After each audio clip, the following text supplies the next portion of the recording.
your overall thoughts about that game? You guys jumped out early and then maintained. Well, we're going to come out and get a good start today. And, the great thing about this game is the fans. And what a great day for the weather and the fan base. And, all that goes to the WJA Academy was just a great benefit. 5th through 8th graders. And you saw them out here for the game with their jerseys on. And they're excited. And our kids are really ready to play today. I think last year was tough, losing the prep. They did a great job last year. We came out today and wanted to, set the tone early. And, things went our way. Georgetown Prep is very well coached. Athletically, we have some better athletes. And, they just play really hard. And I got to give them credit. They never stopped playing. They kept going the whole game.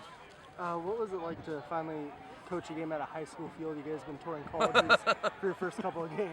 Well, I'll tell you, even though it was at a high school field, it still was a great venue.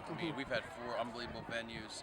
And one of the things I believe in high school football is this should be a memorable part of your high school experience.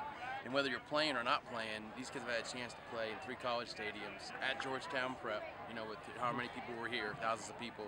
And next we got Cook Council at home, our first game at home this year. So, it couldn't be any better. All the work you put in the off season, everything you do is for opportunities like this. Was the noise a concern at all playing in the college stadiums? So much bigger, maybe noise isn't as much of a factor. Well, it definitely was louder than what we're used to.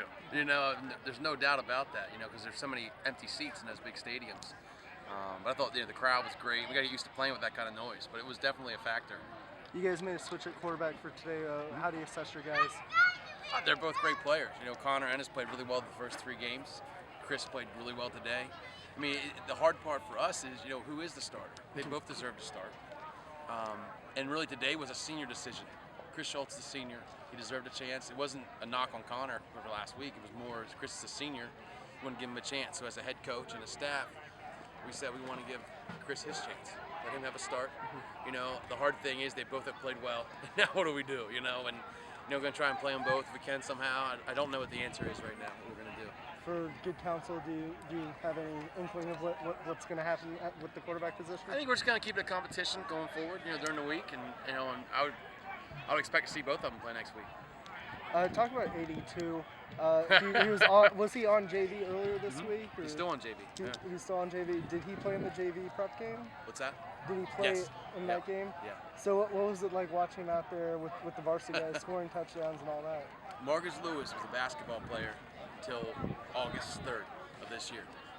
And he is unbelievably gifted in football and has no idea what he's doing right now.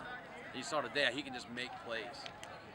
He's very coachable, couldn't have a nicer kid, and he has a lot of raw ability, which we're really excited about. He's only a sophomore.